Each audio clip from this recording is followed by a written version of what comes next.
से खेल लेना उसको, ये चैप्टर फिनिश करना है।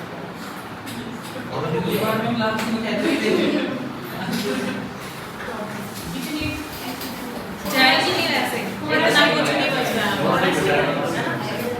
चलो, rights of unpaid seller against the buyer. अभी तक की जो क्लास थी उसमें हमने कौन से राइट्स पढ़े थे? राइट्स ऑफ सेलर अगेंस्ट आपके goods and buyer. Against goods तो आप पढ़ चुके हो, है ना। आज जो हम पढ़ेंगे वो पढ़ेंगे अगेंस्ट बायर। भाई सेलर जो है अगर बायर पेमेंट करने के लिए मना कर देता है, गुड्स तो अपने पास रख लिए, ठीक है, लेकिन गुड्स को रख तो लिया, लेकिन आपकी वजह से जो मुझे इतना टाइम मेरा माल ब्लॉक करना पड़ा, क्या उसके लिए कोई नुकसान की भरपाई नहीं करोगे आप? करोगे ना? बिल्कुल करोगे। आप बायर के ऊपर केस डाल सकते हो। किस चीज के लिए? एक तो जो पेमेंट उसको नहीं मिली है उसके लिए, है ना, जो गुड्स की पेमेंट बनती थी उसके लिए।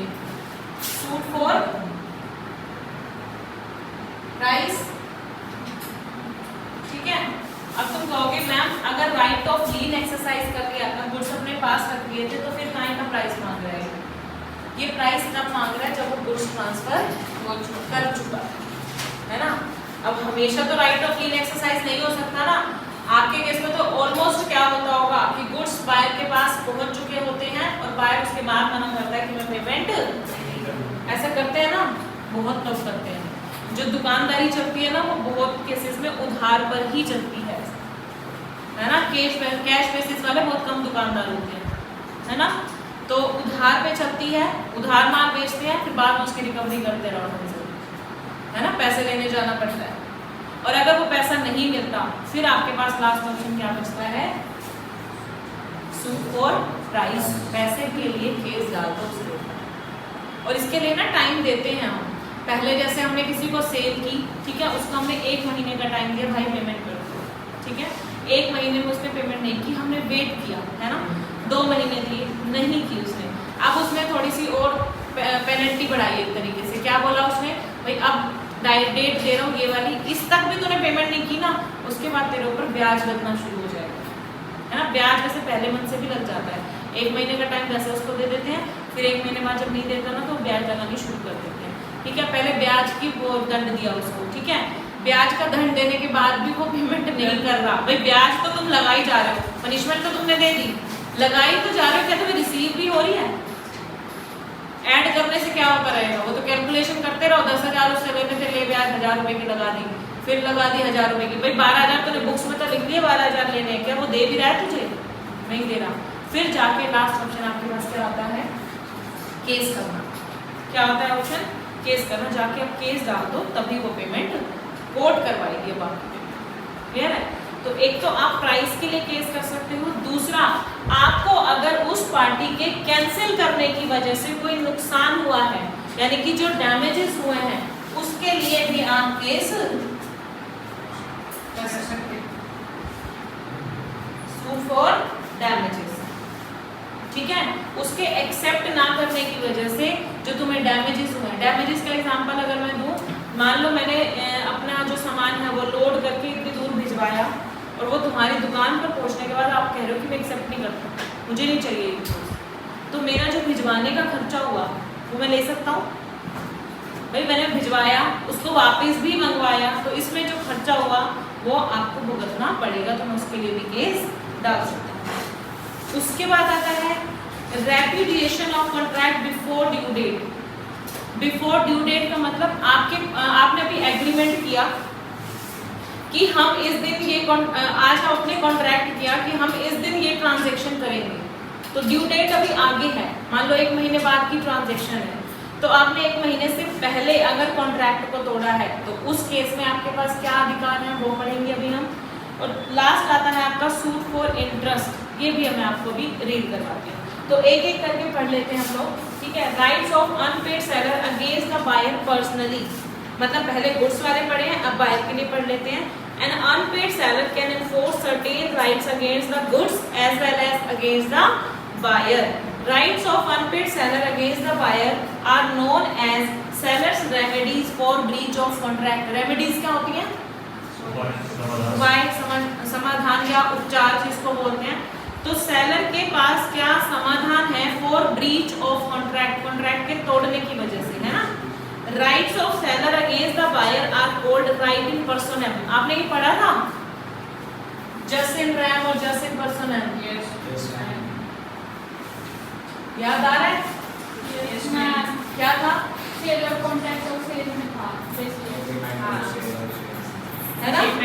एक में था रैम और एक में था पर्सनल। रैम में था अगर आपने कोई चीज खरीदी है तो आपके पास अधिकार है पूरे वर्ल्ड के खिलाफ कि आप उसको अपनी मर्जी से यूज कर सकते हो। लेकिन राइट इन पर्सनल क्या था कि एक सिंगल पर्सन के खिलाफ ही आप केस कर सकते हो, बाकी किसी को आप डिस्टर्ब नहीं कर सकते। तो इसमें बताओ राइट इन पर्सनल है या राइट इन रैम है? पर्सोनम है ना, क्योंकि देखो अगर बायर ने कोई डिफॉल्ट किया है तो क्या सेलर किसी के ऊपर भी केस करेगा या सिर्फ पर्टिकुलर बायर के ऊपर केस करेगा? उस बायर के ऊपर। यानी कि एक पर्सन के खिलाफ केस करने को हम क्या बोलते हैं? Just in पर्सनम। जस्ट का मतलब होता है राइट। जस्ट जो है वो एक लैटिन टर्म है जिसको हम बोलते हैं राइट। राइट, ठीक है। पर्सनम हो गया पर्टिकुलर पर्सन के खिलाफ और रैम हो गया होल वर्ल्ड के खिलाफ, ठीक है। The right of seller against the buyer are called right in personam and are in addition to his right against the goods. In addition का मतलब आप right against जो goods है ना, right of lien, right of stoppage, वो भी exercise कर सकते हो और ये भी एक्सरसाइज कर सकते हो। ऐसा नहीं है कि चॉइस है या तो ये या वो, कि दोनों एडिशन में, ठीक है। जैसे ऐसा हुआ राइट ऑफ लीन मैंने एक्सरसाइज किया था, गुड्स को मैंने अपने पास रोक लिया था, ठीक है। बाद में बायर ने क्या किया कि भाई मेरे पास पेमेंट रेडी है, आप माल भेज दो। बायर ने क्या किया, मेरे पास पेमेंट रेडी है और एक को चेक पकड़ा दिया उसने और मैंने उसको गुड्स दे दिए। अब वो चेक क्या निकला? बाउंस हो गया वो चेक, ठीक है। चेक क्या हो गया? बाउंस। अब आप क्या करोगे? पहले राइट ऑफ लीन एक्सरसाइज किया। अगर हम ऐसा रखते हैं कि आप राइट ऑफ लीन और राइट ऑफ प्राइस है जो उनमें से एक ही एक्सरसाइज कर सकते हो, अब तो सेलर फंस जाएगा ना। फिर भाई सेलर की गलती ना होते हुए भी सेलर फंस जाएगा ना, क्योंकि वो राइट अपना यूज कर चुका है लीन का। अब लीन का राइट एक्सरसाइज करने के बाद अगर बायर मेरे पास आया कि मुझे दे दो, मैं प्राइस दे दूंगा आपको, मुझे आप गुड्स दे दो, मुझे देने पड़ेंगे। ऐसा भी आपने अभी पीछे पढ़ा है। मैंने ये बात बोली कि जो राइट ऑफ लीन है, जो राइट ऑफ लीन है इनके बीच में ना एंड लगा हुआ है, ठीक है। Right against buyer, right against buyer और राइट अगेंस्ट गुड्स हैं, उनके बीच में ना एंड है और नहीं है। समझ गए अभी बात? एंड का मतलब आप ये भी एक्सरसाइज कर सकते हो और ये भी एक्सरसाइज कर सकते हो। जैसे मैंने एग्जांपल क्या लिया, पहले हमने सेलर के पास कोई गुड्स भेजना था लेकिन बायर ने मना कर दिया कि मैं पेमेंट नहीं करूंगा। पेमेंट नहीं करेगा तो मैंने क्या किया, राइट ऑफ लीन एक्सरसाइज कर लिया, अपने गुड्स को अपने पास में रख लिया। अब 1 महीने बाद क्या हुआ, बायर आया, बोलता है कि मेरी पेमेंट रेडी है, मैं पेमेंट कर दूंगा आपको, मेरी अरेंज हो गई है पेमेंट, आप मुझे गुड्स दे दो। बायर ने कहा, सेलर क्या कहेगा, मेरे को विश्वास नहीं है, ठीक है, आप ये बात कह रहे हो, आप मुझे पेमेंट दो, मैं आपको गुड्स दे दूंगा। बायर ने कहा ऐसी ही बात है ना, लो मेरे से चेक काट के लो। अब सेलर ने कहा चल इतना ही कर रहा है तो मैं विश्वास कर लेता हूँ, ठीक है। बायर ने जैसे ही चेक काट के दिया, सेलर ने उस चेक को अपने पास रख लिया, चेक को अपने पास रख लिया और गुड्स अपने हाथ से उसको दे दिए बायर को। राइट ऑफ लीन खत्म। अब मान लो बायर ने रिसीव भी कर लिया तो राइट ऑफ स्टॉपेज भी खत्म, ठीक है।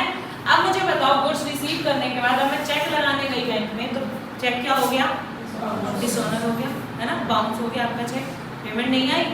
क्या बताओ, अब मेरे को राइट मिलना चाहिए अगेंस्ट बायर वाला, यानी कि प्राइस के लिए मैं केस कर सकता हूँ या नहीं कर सकता? कर सकते हो। यानी कि ऐसा नहीं है ना, राइट ऑफ लीन भले ही आपने एक्सरसाइज कर लिया था, लेकिन अगर फिर दोबारा पेमेंट नहीं होती है तो आप बायर के अगेंस्ट राइट है आपके पास कि आप उसके ऊपर केस कर सकते। क्लियर है? चलो,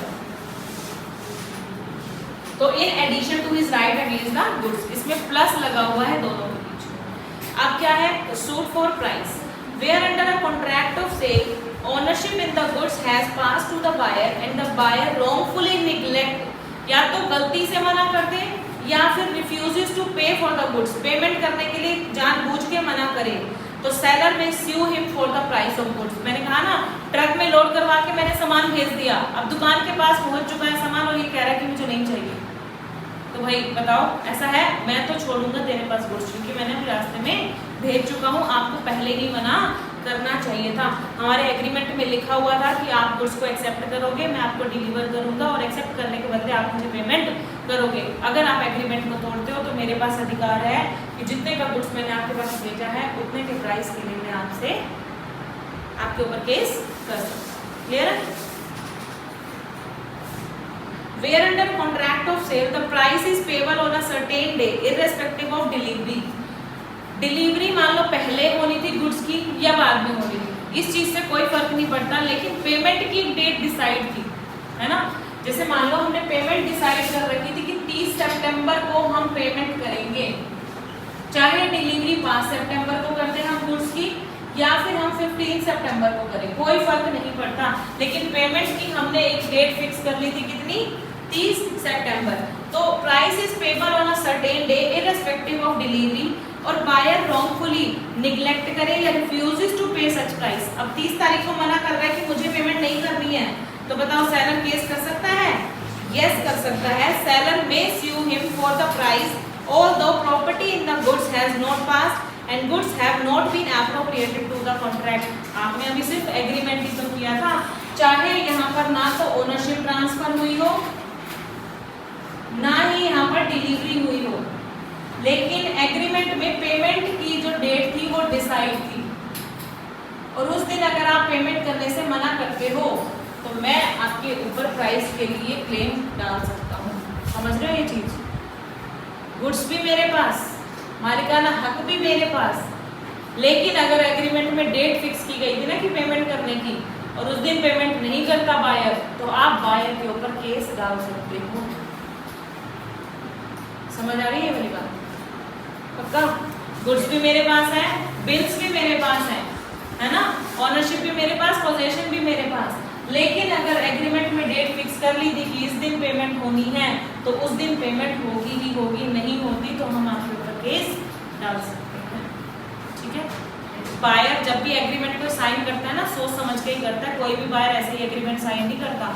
मान लो कि बायर ने यहाँ पे तो साइन कर दिया कि मैं इस दिन पेमेंट करूंगा, तो वो देखो डिलीवरी लेने वाली डेट पे भी तो साइन करेगा ना वो, कि भाई मुझे इस दिन डिलीवरी भी चाहिए। लेकिन आप सेलर के पॉइंट ऑफ व्यू से अगर सोचोगे तो क्या सोचोगे? अगर उसने पेमेंट डेट पे साइन किया है तो इस दिन हमको पेमेंट मिलनी चाहिए, नहीं मिलती तो हम उसके ऊपर केस कर सकते हैं। ठीक है? क्लियर है? उसके बाद आता है damages. Where the buyer wrongfully neglect or refuses to accept or pay for the goods, the seller may sue him for damages for non-acceptance. As regard measure of damages, section 73 लगेगा, मतलब damages की calculation करने के लिए section 73 of Indian contract act लगेगा, वो वहाँ पर हम पढ़ेंगे। डैमेजेस की कैलकुलेशन के लिए कोई बहुत हार्ड एंड फास्ट रूल नहीं है, ठीक है? कितने का डैमेज हुआ वो मैं आपको वहाँ पर सिखा दूँगी, और ये डैमेज पता कैसे कैलकुलेट किया जाएगा कि मान लो मेरा कॉन्ट्रैक्ट हुआ था 20 रुपए पर केजी के हिसाब से, ठीक है, लेकिन मुझे बेचना पड़ा, उसके मना करने की वजह से मुझे 15 रुपए पर केजी में बेचना पड़ा अपना माल, तो डैमेजेस क्या हुए? 5 रुपीज पर केजी। भाई 20 में कॉन्ट्रैक्ट हुआ था, मुझे उसके कॉन्ट्रैक्ट कैंसिल करने की वजह से वो माल 15 रुपए में बेचना पड़ा, तो 5 रुपए का लॉस हुआ ना मुझे, वही क्या है? डैमेजेस। बस यही कैलकुलेशन सेक्शन 73 में। ठीक है? नेक्स्ट आता है reputation of contract before due date. आपका देखो एक चीज सुन लेना, कभी भी ड्यू डेट से पहले कॉन्ट्रैक्ट को तोड़ना, उसको हम क्या बोलते हैं? Anticipatory breach of contract. ठीक है? ड्यू डेट से पहले कॉन्ट्रैक्ट को तोड़ देना क्या कहलाता है? Anticipatory breach of contract. ठीक है? और ऑन ड्यू डेट कॉन्ट्रैक्ट तोड़ोगे तो उसके लिए ब्रीच ऑफ कॉन्ट्रैक्ट। ये दोनों टर्म्स ना आपकी इंडियन कॉन्ट्रैक्ट एक्ट में आएंगी। मैं जस्ट आपको सिर्फ बता रही हूँ क्योंकि यहाँ पे यूज है कि बिफोर ड्यू डेट अगर आप कॉन्ट्रैक्ट तोड़ देते हो तो एंटीसिपेटरी ब्रीच ऑफ कॉन्ट्रैक्ट को कहलाता है। तो where the buyer repudiates the contract before the date of delivery, तो seller may treat the contract as rescinded and sue damages for the breach. This is known as rule of anticipatory breach अगर due date से पहले contract को तोड़ देता है तो seller जो है वो उसके ऊपर डैमेजेस क्लेम कर सकता है, क्योंकि देखो डिलीवरी तो अभी हुई नहीं है गुड्स की, तो प्राइस का नहीं मांगेगा, ठीक है, लेकिन जो डैमेजेस हुए हैं उसके मना करने की वजह से वो हम क्लेम कर सकते हैं, ठीक है। तोड़ना, ब्रेक,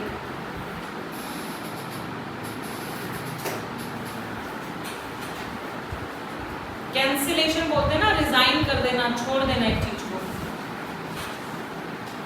है ना। Suit for interest where there is specific agreement between the seller and the buyer as to interest on the price of goods from the date on which payment becomes due. So seller may recover interest from the buyer.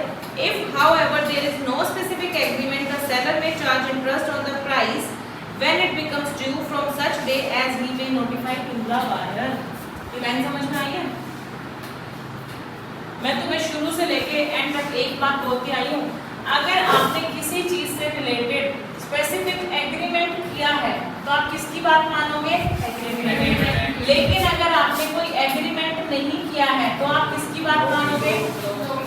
ठीक है, तो अगर आपने agreement में लिखा कि 30 सितंबर 2021 तक payment हो जानी चाहिए, तो नहीं होती तो उसके ऊपर ब्याज लगना कब से शुरू हो जाएगा?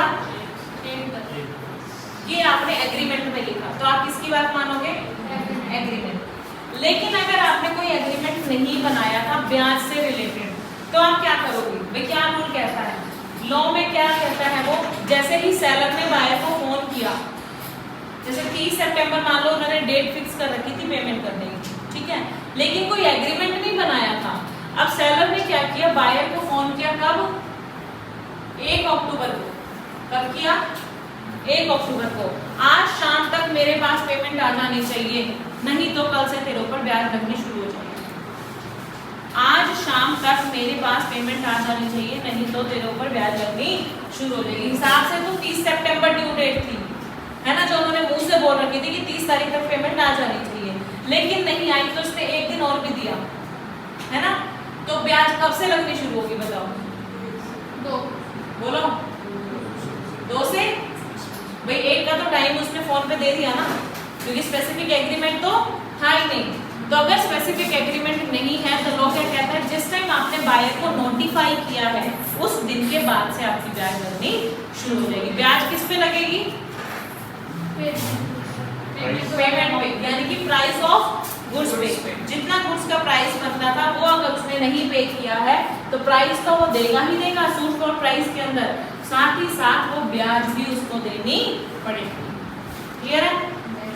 हाँ जी, कोई डाउट है? चलो आगे। इसमें एक लाइन हो रहा है, in the absence of contract to the contrary. अगर ऐसा कोई कॉन्ट्रैक्ट नहीं है तो कोर्ट क्या करता है, कोर्ट में award interest to the seller in a suit by him at such rate as it thinks fit on the amount of price from the date of tender of goods और from the date on which price was payable. अगर आपका कोई specific agreement नहीं है और आपने buyer के ऊपर केस डाला है तो केस कौन डिसाइड करता है? कोर्ट डिसाइड करती है। तो कोर्ट ब्याज लगाएगी अपने रेट के हिसाब से, जो रेट उसको सही लगेगा उसके हिसाब से ब्याज लगाएगी। और दूसरा कब से लगाएगी? जिस दिन या तो आपने गुड्स डिलीवर किए थे उस दिन से लगा देगी, या फिर जिस दिन आपने कोई डेट फिक्स की थी कि इस डेट तक वो पेमेंट आ जानी चाहिए उस दिन के बाद से लगाना शुरू। समझ रहे हो? Yes ma'am. ठीक है, तो इस हिसाब से कोर्ट चलेगी। अब नेक्स्ट आता है रैम। अब देखो इतनी सारी जो आपने समाधान दिए वो किसको दिया अभी तक? सेलर को। किसके अगेंस्ट? बायर के अगेंस्ट। भाई कुछ राइट्स तो बायर को भी मिलने चाहिए।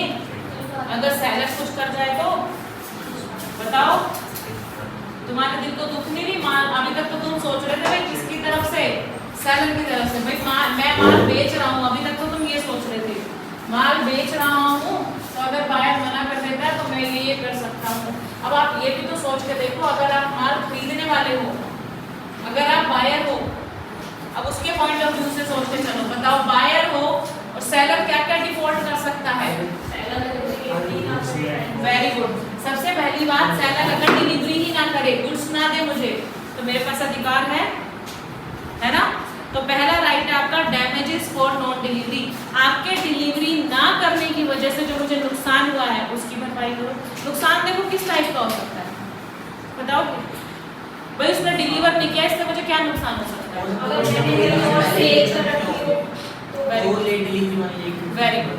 अगर आपके वो गुड्स आने से पहले ही आपने किसी एक और बायर को सेल कर रखा पहले से ही कि भाई मेरे पास ये गुड्स शाम तक आ जाएंगे तो मैं आपके पास सुबह तक पहुंचा दूंगा, तो मेरे पास शाम तक नहीं आए तो मैं आगे सुबह तक नहीं पहुंचा पाया, तो मुझे वहां से नुकसान हुआ ना, मेरा वहां से कॉन्ट्रैक्ट टूट जाएगा, भाई सामने वाली पार्टी तो तोड़ देगी ना मुझसे कॉन्ट्रैक्ट, तो वो जो डैमेजेस हुआ है उसकी भरपाई मैं किससे करवाऊंगी? सेलर से, जिसने डिलीवरी नहीं की। ठीक है। दूसरा right, suit for specific performance. जैसे कई सेलर क्या कहते हैं, भाई पैसे ले और बात खत्म कर, भाई पैसे ले, तेरे को जो नुकसान हुआ है वो ले, बात खत्म कर। लेकिन बायर क्या कहता है, मुझे नहीं चाहिए पैसे, मुझे तो जो कॉन्ट्रैक्ट हुआ था वही चाहिए, मुझे अगर गुड्स की डिलीवरी लेनी है तो गुड्स की डिलीवरी ही चाहिए, जो परफॉर्मेंस का प्रॉमिस हुआ था वही परफॉर्मेंस चाहिए, क्योंकि मैंने आगे कॉन्ट्रैक्ट कर रखा है, मैं उस कॉन्ट्रैक्ट को नहीं तोड़ सकता, तो मुझे गुड्स कहीं से भी बना के दे, पर गुड्स बना के दे। होते हैं ना ऐसे buyer. Suit for breach of warranty, अगर आपने वारंटी को तोड़ा है, आप मुझे डैमेजेस नहीं दे रहे हो, तो मैं आपके ऊपर केस डाल सकती हूँ। Suit for anticipatory breach, due date से पहले कॉन्ट्रैक्ट को तोड़ देते हो तो भी जो डैमेजेस हुए हैं मैं मांग सकती हूँ। सूट फॉर इंटरेस्ट, यहाँ पर बायर भी केस डाल सकता है सूट फॉर इंटरेस्ट के लिए, सॉरी इंटरेस्ट के लिए। ठीक है, एक बार अभी सारे रीड करा रही हूँ, पॉइंट्स मैंने बताया, इंटरेस्ट कोई ब्याज नहीं होगा। देखो सबसे पहला है डैमेजेस फॉर नॉन डिलीवरी, इसमें मैं एग्जांपल पढ़ती हूँ, आपको आराम से समझ में आ जाएगा। ठीक है। ए लिखा, किसका नाम दूं? शू मैन्युफैक्चरर कौन बनेगा? एसपी को बनना है, जूते बनाने वाला।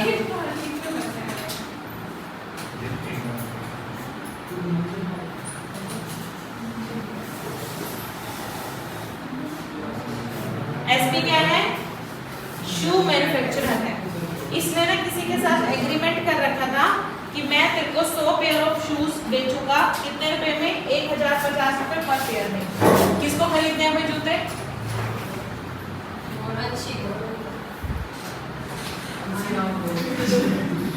ठीक है।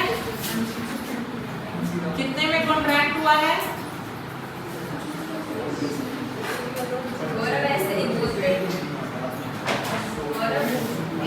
एसपी ने एग्रीमेंट किया है, तेरे को 100 जोड़ी जूते दूंगा तेरे मुंह पे, अगर बोला तो।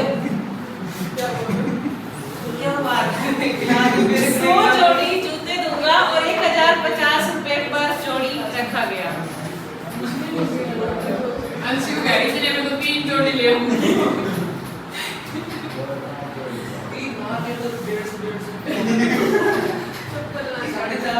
आप सुन लो, अब एसपी को पता था कि गौरव जो मेरे से एग्रीमेंट कर रहा है ना ये 1050 रुपए पर पेयर लेने का, SP knew that Gaurav wanted the shoes for the purpose of further reselling them to, किसको बेचेगा भाई गौरव?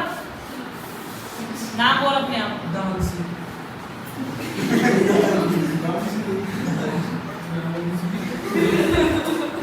अंशी को आगे बेचने के लिए इसने कॉन्ट्रैक्ट कर रखा था, कितने रुपए?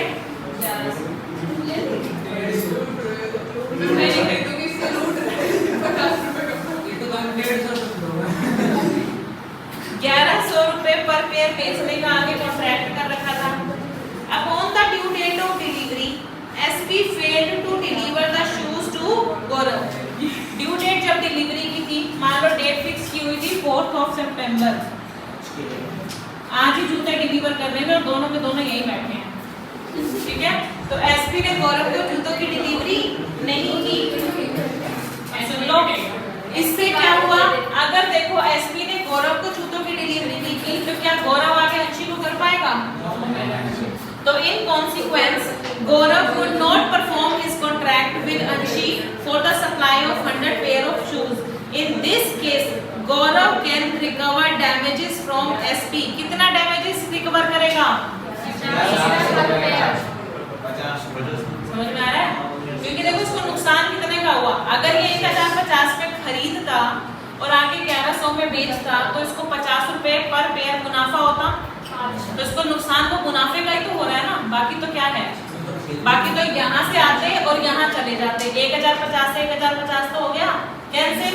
बाकी जो 50 रुपए का मैं प्रॉफिट कमाता उसका मुझे नुकसान हुआ है। 50 रुपए इंटू में 100 पेयर थे ना, 5000 रुपए गौरव किससे रिकवर करेगा?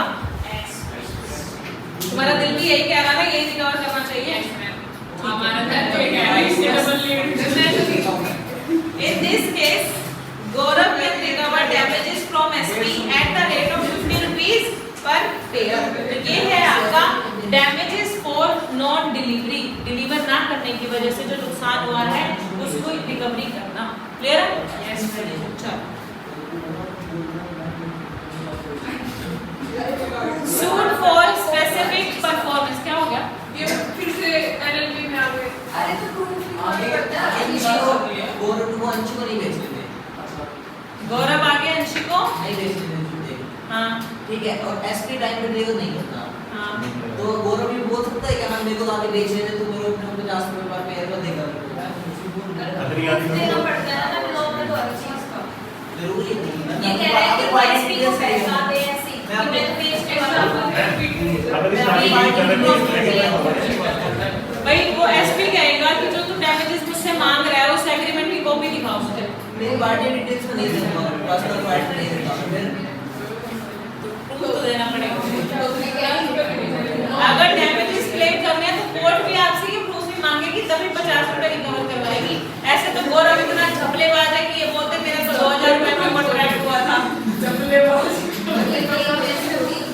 इसने बोल दिया कि मेरा तो ना 2000 रुपए पर पेयर का कॉन्ट्रैक्ट हुआ था। अरे कई लोग ऐसे करते नहीं है भाई, तू मेरे को इतने में दे रहा था, मेरा आगे पता कितने में बिक रहा था, तूने मेरा नुकसान करवा दिया। और ये वही बंदा है, ये कर सकता है। अगर 35,000 मांग सकता है गिलास सारे बच्चे सही करके गुंडा मवाली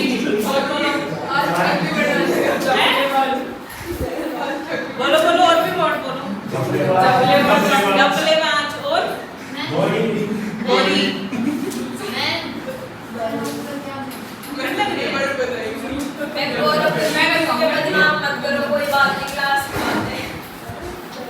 इसको असर नहीं होता ना इसलिए मैम तो मतलब जल्दी पढ़ा लो। इसको और पढ़ना जाना है एक मिनट है और तो पढ़ना नहीं जोड़ दिया सामने स्मार्ट हो गया नीचे में मैं जल्दी पढ़ाओ, इसको जाना है, भूख लगी। Suit for specific performance. Specific performance का मतलब कि मुझे तो शूज नहीं चाहिए, मुझे कोई डैमेजेस नहीं चाहिए। यहाँ बोल सकता है ना गौरव, मान लो इसका जो अंशी है ना वो बहुत मानी दानी वो है पार्टी है ना 150 मांग रही है। ठीक है, तो गौरव ने क्या किया भाई, वो पार्टी तो मुझे खा जाएगी, मुझे तो शूज ही चाहिए। इतना डर रहा है वो, है ना। गौरव ने कहा एसपी 50 रुपए डैमेजेस देने से काम नहीं चलेगा, मुझे तो शूज ही चाहिए, चाहे तू पूरी रात जाग के शूज बना। ठीक है, तो where the seller commit of breach of contract of sale. अगर सेलर ने एक मिनट भाई हो गया एग्जांपल, इसलिए मैं नाम नहीं रखती क्योंकि तुम एग्जांपल में झूठ जाती हो। तेरे को भी लिया ना बीच में, एक दूसरे करूं क्या, मतलब कैटेगरी ऐसे सेट हुई थी कि वो तू ही खराब हो गया उसमें, मैं क्या करूं। यहाँ मैंने सोच के लिया था कुछ, तुमने ही नाम बताया था ना।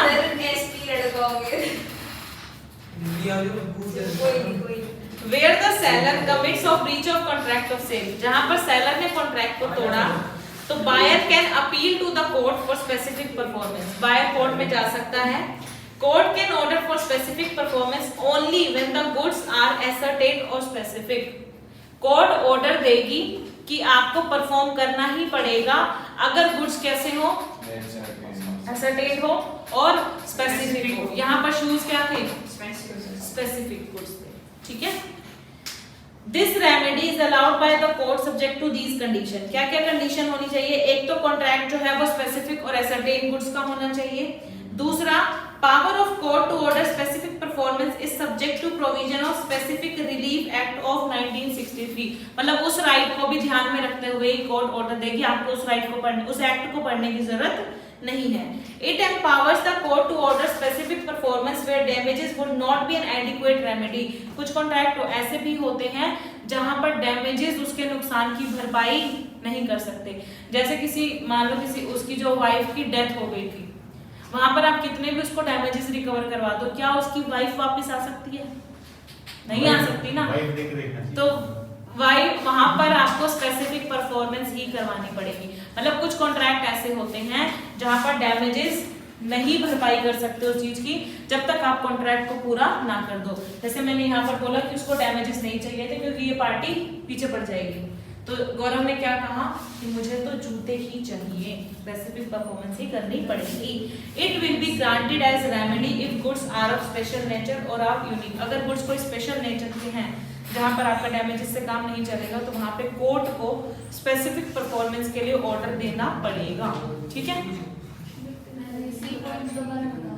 सी पॉइंट में यही था ना, डैमेजेस जहां पर रिकवरी नहीं कर पाते, डैमेजेस से काम नहीं चल सकता, जहां पर परफॉर्मेंस होना जरूरी है, जिस चीज के लिए कॉन्ट्रैक्ट हुआ था वही कॉन्ट्रैक्ट की परफॉर्मेंस होना जरूरी है, तो वहां पर आपको करना पड़ेगा।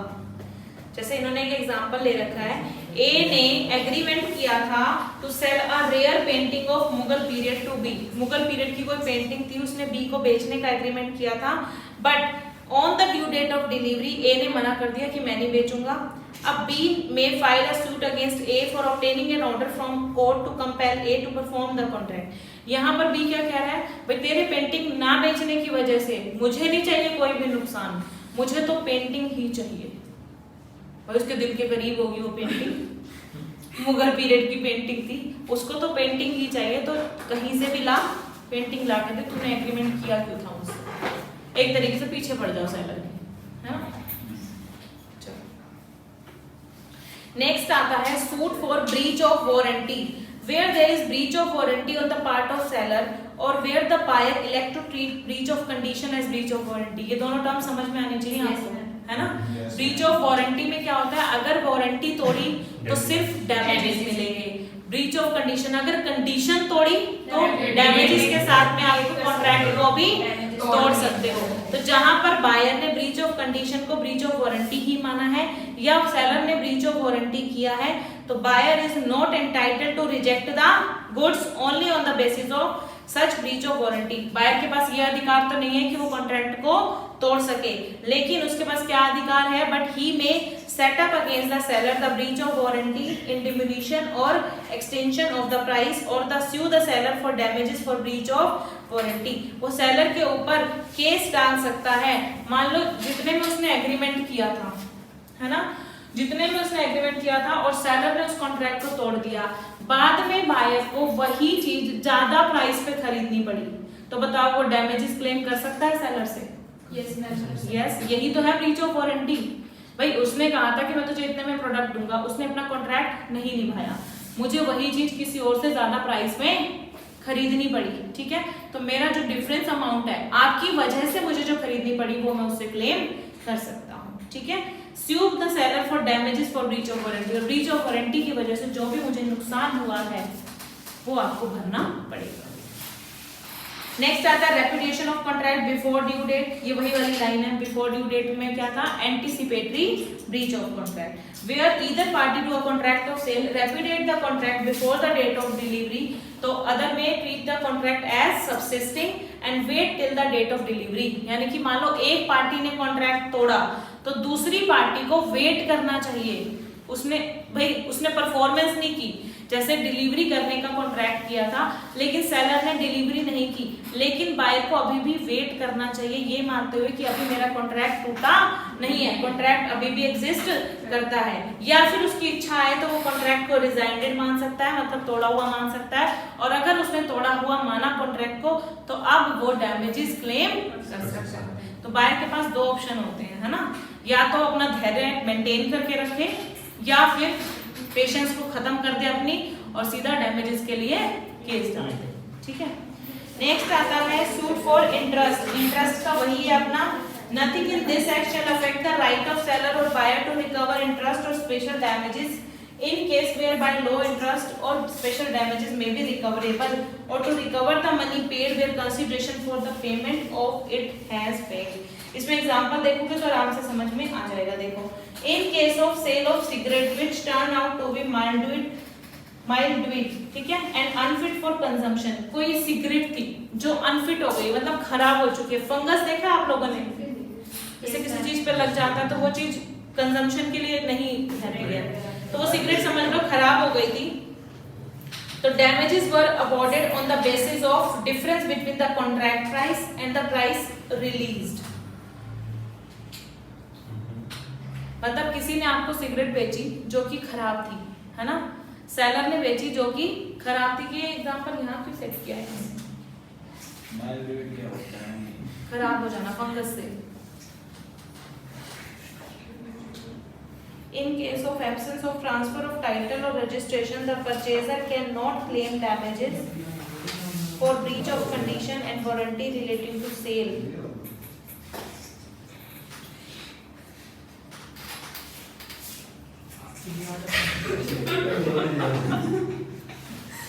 क्लास ये एग्जांपल इसके साथ में सेट नहीं है यहाँ पे।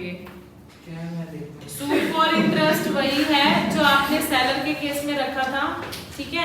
इन the absence of contract to the contrary, court में award interest at such rate if it thinks fit on the amount of price to the buyer in a suit by him for the refund of the price in case of breach of contract on part of seller from the date on which payment was made। तुम कहोगे ma'am seller को तो ब्याज इसलिए दिया जा रहा था कि पेमेंट नहीं की थी उसने, और पेमेंट नहीं की थी तो पेमेंट के लिए वो केस जा रहा था प्लस उसके ऊपर ब्याज। तो बायर को किस चीज की ब्याज मिलेगी, बता सकते हो मुझे? बायर को किस चीज की ब्याज मिलेगी?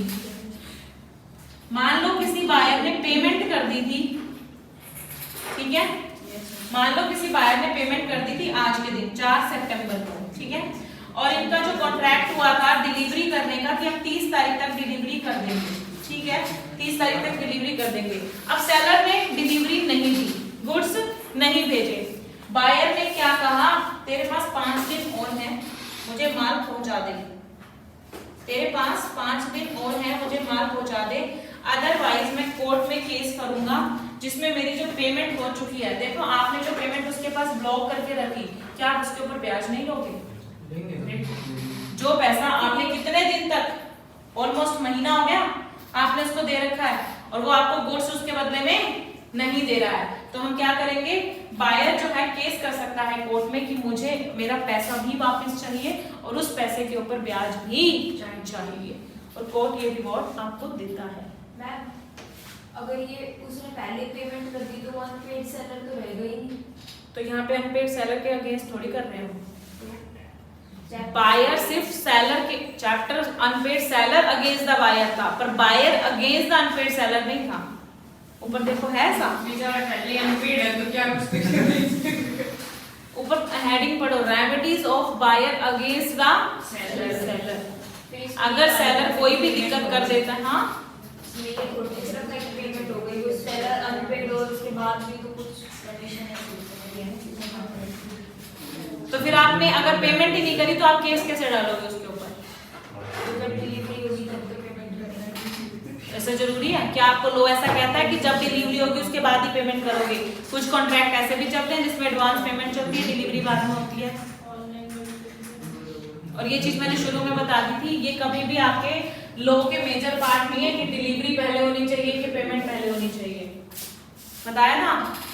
ये आपके स्पेसिफिक एग्रीमेंट पे डिपेंड करती है कि आप क्या एग्रीमेंट करते हो। कुछ लोग ऐसे होते हैं जो पहले एडवांस पेमेंट लेते हैं फिर सर्विसेज देते हैं, लाइक हमारा इंस्टीट्यूट, ठीक है, और कुछ लोग ऐसे होते हैं जो पहले गुड्स डिलीवर करते हैं उसके बाद पेमेंट होती है। कौन सा अच्छा है? सेकंड वाला, जिसपे गुड्स पहले प्रोवाइड कर दिए जाए बाद में पेमेंट दी जाए, इसीलिए तो ऐसा एग्रीमेंट ही रखा गया ना, इसके जैसे लोगों की वजह से। पहले दिन मरवा के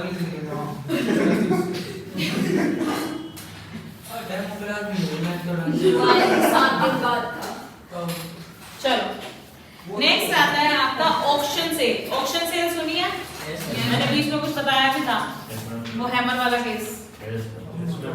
पेंटिंग ध्यान है? Yes ma'am.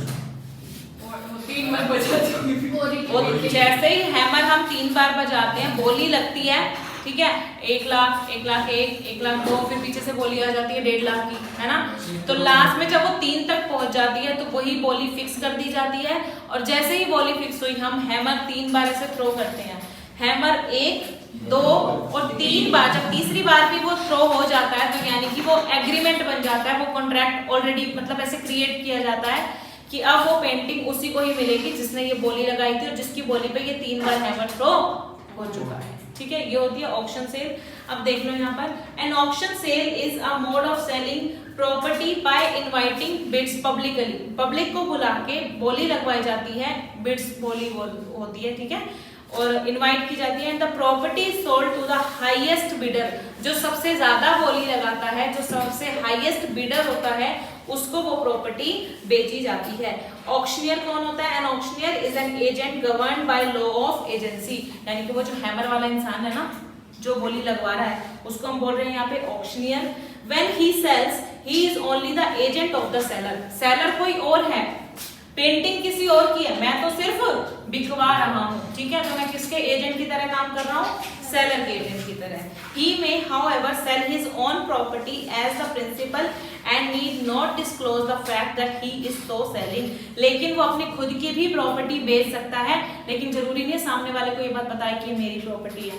तो सामने वाले को यही बोलेगा कि मैं इस प्रॉपर्टी का मतलब मैं सेलर का एजेंट हूँ और ये प्रॉपर्टी किसी और की है, लेकिन उसकी खुद की भी हो सकती है, ठीक है। Legal rules of auction sale क्या है? Where goods are sold in lots. कई बार गुड्स जो है वो लॉट में बिकते हैं, इकट्ठा माल, सुना है किसी ने? ठीक है, तो where goods are put up for sale in lots, each lot is prima facie deemed to be subject of separate contract of sale. जो एक लॉट होता है ना, उस एक पर्टिकुलर लॉट के लिए एक अलग से कॉन्ट्रैक्ट बनता है। मतलब मैंने एक लॉट रख दिया यहाँ पर और उस लॉट के लिए बोली लगाई गई, ठीक है। जो हाईएस्ट बिडर होगा उसके नाम पे वो लॉट ट्रांसफर कर दिया जाएगा, कॉन्ट्रैक्ट बन गया उस पर्टिकुलर लॉट के केस के लिए, ठीक है।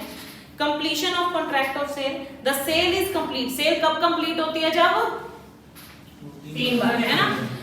The sale is complete when the auctioneer announces its completion by fall of hammer or in any other customary manner. अब ये हैमर वाला तो हमारे यहाँ चला हुआ है, कोई और भी तरीका हो सकता है, यस, कोई और तरीके से भी सेल कंप्लीट हो सकती है।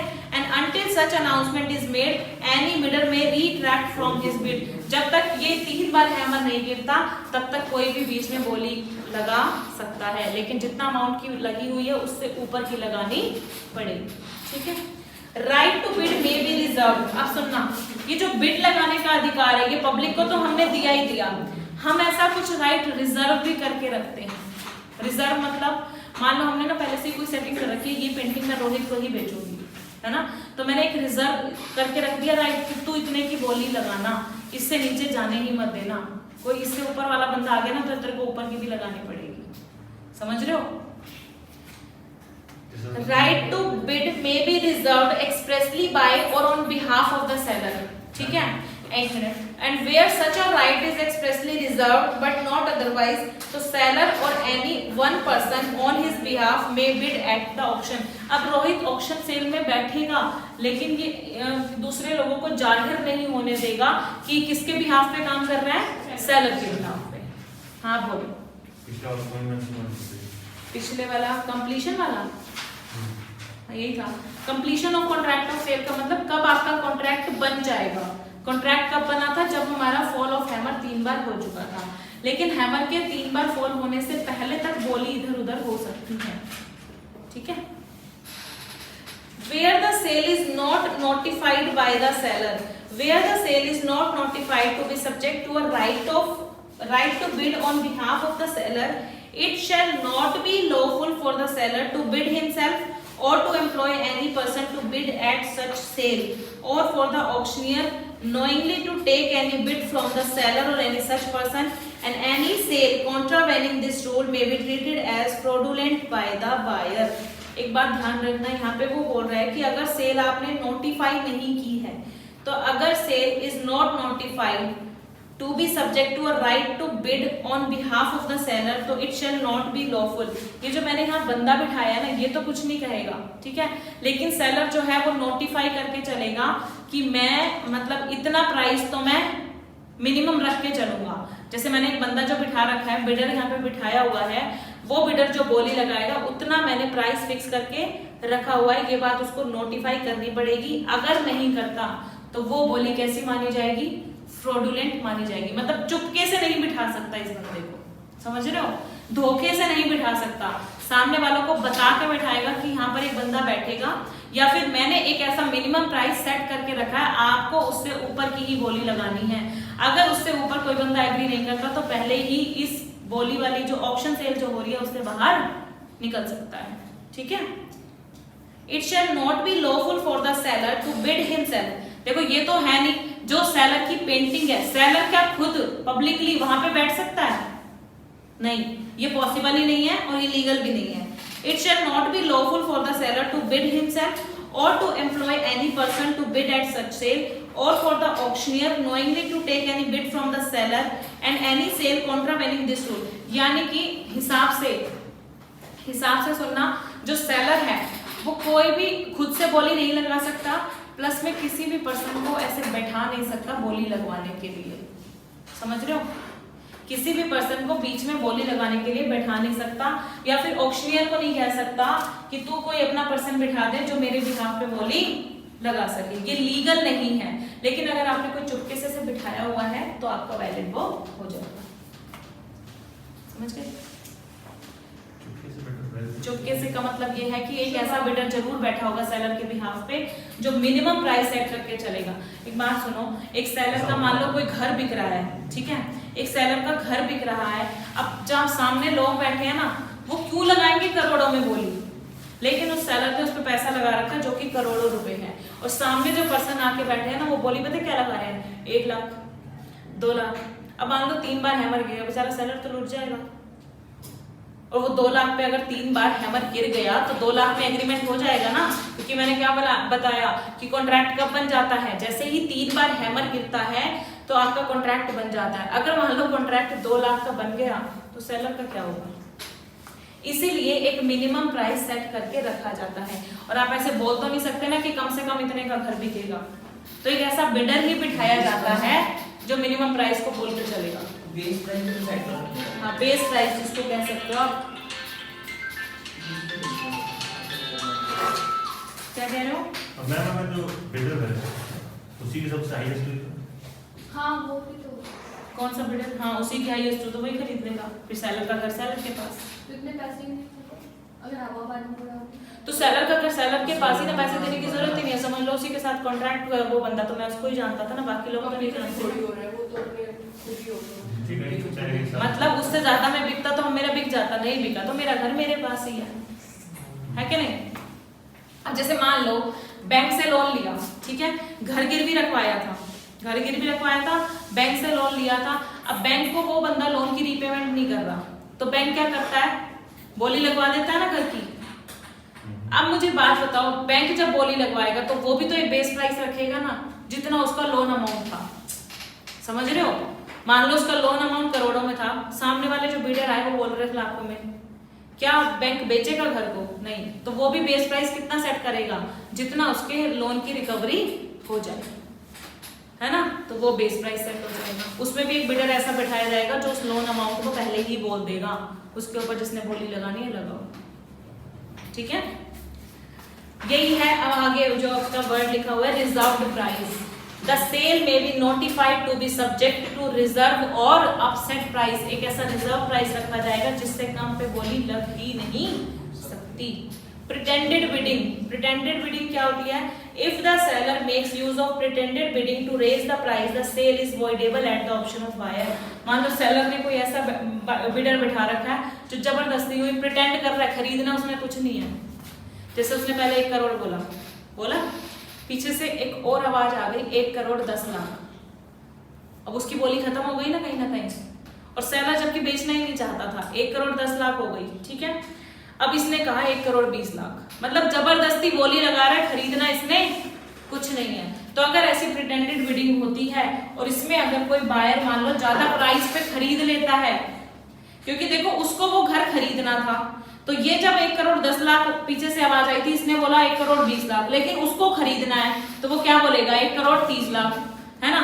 और मान लो उसने कहा भाई इससे ऊपर मैं नहीं लगा सकता, भाई मेरे पास भी तो इतनी होनी चाहिए, तो उसने हैमर किया और वहां पर एग्रीमेंट हो गया, तो वो सेल जो होगी ना वो उस बायर के भी हाफ पे वॉइडेबल होगी। वॉइडेबल का मतलब मैंने क्या बताया था, एक पर्सन स्यू कर सकता है। अब वो पर्सन जब किसी चीज की वैल्यू कम है लेकिन वो ज्यादा में खरीद रहा है ना, तो वो कोर्ट में जा सकता है कि देखो मेरे को जबरदस्ती ये बोली लगवा के इतने में खरीदवाया और उसकी वजह से मेरे को भाई ज्यादा प्राइस देना पड़ रहा है, तो वो सेल आपकी बायर के ऑप्शन पर क्या होगी, वॉइडेबल।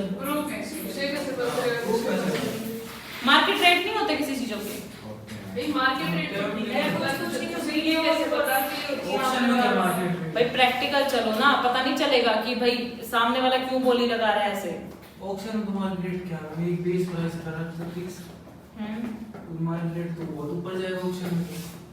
बेस प्राइस फिक्स किया उसके बाद जो ऑक्शन का प्राइस है वो मार्केट रेट से ऊपर जाता ही है, हाँ जाएगा तो पे करना भी पड़ेगा उसे। फिर कोर्ट में भी जाएगा। लेकिन अगर उसको खुद को ऐसा महसूस होता है कि वो ज्यादा प्राइस बहुत, देखो एक होता है एक्स्ट्रा ऑर्डिनरी, ज्यादा जाने का मतलब यही होता है ना कि 50-60 लाख रुपए चला भी गया ऊपर, तो मैं घर के केस में तो भी समझ में आता है, लेकिन एक होता है एक्स्ट्रा ऑर्डिनरी प्राइस अगर उसने पे किया है। घर खरीदना है उसको भाई, उसको चाहिए, उसको चाहिए। अरे धड़कन मूवी भी देखी क्या तुमने? हाँ।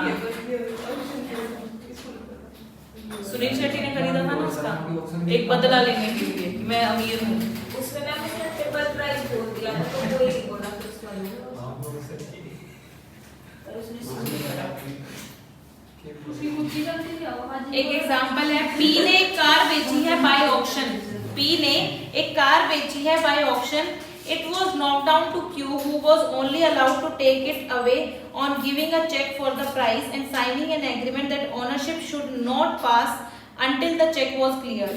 In the meanwhile, till the check was cleared, Q sold the car to R. P ने किसको कार बेची? Q को।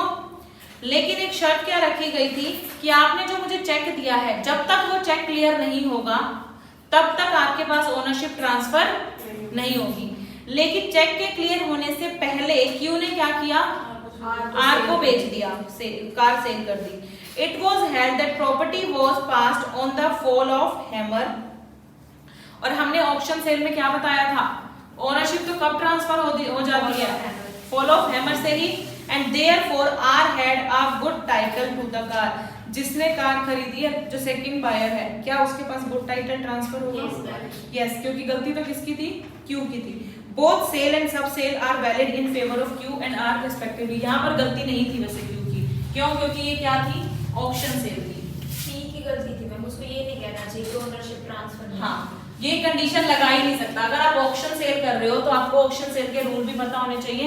ऑक्शन सेल में ओनरशिप तभी ट्रांसफर मान ली जाती है जब फॉल ऑफ हैमर हो जाता है। तो आपने ऐसी कंडीशन लगाई क्योंकि जब चेक क्लियर होगा तब आपके पास ओनरशिप ट्रांसफर होगी।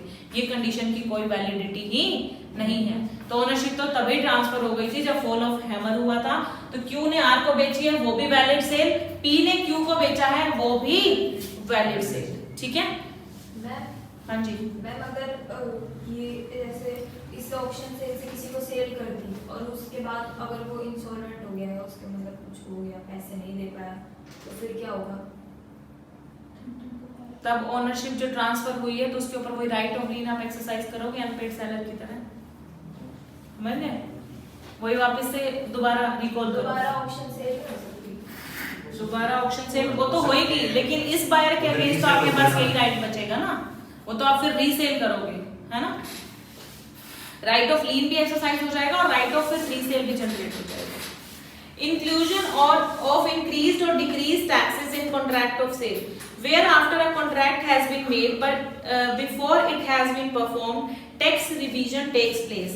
So where taxes are being imposed, increased, decreased or remitted in respect of any goods without any stipulation to the payment of tax, the parties would become entitled to readjust the price of goods accordingly. Following taxes are applied on the sale or purchase of goods. इसमें देखो क्या है, एक बार पढ़ लेती हूँ पूरा ही। The buyer would have to pay increase price where the tax increases and may derive the benefit of reduction if the taxes are curtailed. Thus, the seller may add the increased tax in the price.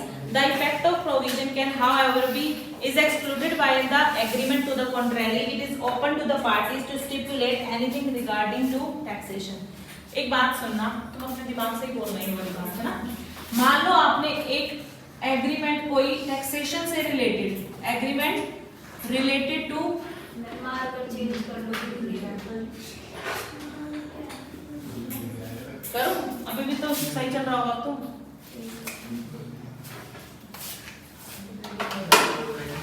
देखो agreement related to taxation, इसका मतलब क्या है? आप मान लो cell purchase कर रहे हो, ठीक है, सेल ट्रांजैक्शन के ऊपर कुछ टैक्सेस लगते हैं। आजकल तो जीएसटी लगने लग गया डायरेक्ट। यस सेल वैल्यू इसमें प्लस में लगता है जीएसटी, है ना। अगर आपने कोई एग्रीमेंट नहीं किया हुआ है, ठीक है, तो जस्ट आपको क्या करना है, ये तो प्राइस आपने फिक्स कर लिया कि मैं इतने का माल खरीद रहा हूँ, ठीक है, इसके ऊपर आपको टैक्स देना होगा। माल 10,000 का है तो टैक्स 10,000 के ऊपर लग जाएगा, माल 20,000 का है तो 20,000 के ऊपर लग जाएगा, ठीक है। लेकिन जीएसटी का क्या, मान लो पहले लगता था 15%, अब कितना लग रहा है? तो ये किसको बियर करना पड़ेगा, बायर को या सेलर को? क्यों? नहीं मैम, सेलर को भी चाहिए। सेलर को थोड़ी भरता है, बायर से तो रिकवर करता है ना। तो बायर को पहले 15% जीएसटी पे करना पड़ता, अब कितना करना पड़ेगा? अब मान लो अगर अपोजिट हो जाता है, पहले 18 लगता था, अब तो 15। तो यानी कि जो 3% का प्रॉफिट है वो भी किसको होगा? बायर को। भाई उठा भुगत हो रहा था तो फायदा भी तो वही लेगा। लेकिन एक बात सुनो, कई लोग एग्रीमेंट कर लेते हैं। क्या एग्रीमेंट क्या किया इन्होंने? एग्रीमेंट इन्होंने कर लिया प्राइस प्लस टैक्स का। प्राइस प्लस टैक्स का मतलब जैसे पहले टैक्स कितना था? 15%। भाई मेरी जो गुड्स है वो 10,000 की हैं और इसके ऊपर 15% का टैक्स कितना हो गया? 11,500। यस मैम, नो मैम 1500 होगा। 11,500 ही होगा ना, ठीक है। तो मैंने क्या एग्रीमेंट कर दिया? 11,500 ही पे करूंगा। अब मान लो टैक्स हो गया 18%, बताओ बायर को कोई नुकसान है? नहीं है ना। क्यों? क्योंकि आपने एग्रीमेंट पहले ही किसका कर लिया था? प्राइस प्लस टैक्स का। तो अगर टैक्स बढ़ता है तो आपको कोई नुकसान नहीं होने वाला है। लेकिन अगर मान लो टैक्स घट जाता है तो क्या कहोगे? मैं 12% टैक्स दूंगा। एग्रीमेंट कितने का किया था? 11,500 का, तो 11,500 देने पड़ेंगे। तो 3% का जो नुकसान हुआ वो बायर को ही भुगतना पड़ेगा। क्लियर है? यानी कि लॉ तो क्या कहता है कि आपका सिर्फ सेल वैल्यू का कॉन्ट्रैक्ट हुआ है। अगर टैक्स बढ़ेगा तो नुकसान बायर का और घटेगा तो फायदा बायर का। लेकिन अगर आप एग्रीमेंट कर लेते हो तो आप अपने नुकसान को कम कर सकते हैं। क्लियर है? हाँ जी, रिकॉर्डिंग ऑफ कर दो।